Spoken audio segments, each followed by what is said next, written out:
People want to talk about James Harden and him not being clutch in the playoffs and not showing up, right? I was one of those people. I would say it. But you got to give him credit for this playoff series against the Dallas Mavs, one of the hottest teams in the NBA towards the end of the season.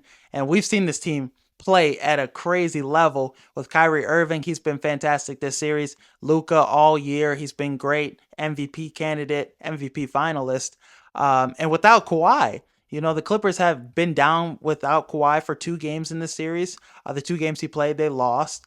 But Harden has really stepped up big, averaging 27 a game in this series off 54, 50, 91, shooting percentage. It's fucking crazy how efficient he's been. Some of these, crazy starts, the games that Kawhi hasn't played, he's gotten out really hot. 20 points in the first half. Him and Paul George have played well. But towards the end of the game for the last game, James Harden sealed this victory for them. Paul George had that all-time playoff shot that was crazy. Couldn't have played better defense by Derrick Jones on that one. All-time shot. But James Harden, 6 straight floaters, and one. He made some big shots in that game. He outplayed Luka down the stretch. I know Luka had a pretty good game. You look at his numbers, damn near, it's a good performance. But down the stretch, James Harden has been the biggest reason the Clippers are 2-2 right now with the Mavs. And they have a shot now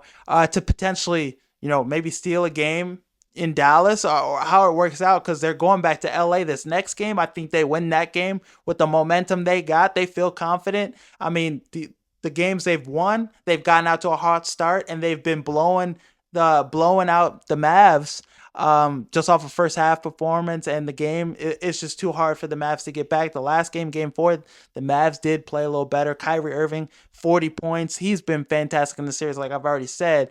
And that's no surprise. Luka in the media and the conferences has been saying, like, I got to step up. I got to not fail Kyrie because he's giving it his all. He's playing at a crazy level. But I really like Harden and what he's done in the series. Got to give him all the credit in the world. He's been showing up big. And I think this is something that's sustainable all series. 20-point performances, 27 a game.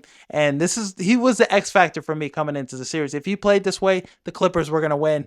And with Kawhi missing time, he might not have to come back if he's playing this well. I'd sit him for the last couple games because Harden has just been playing that good. Paul George, the offense looks more efficient. Some people thought the NFC North was going to be the worst division in football this season. They thought it was going to be as bad as the NFC South.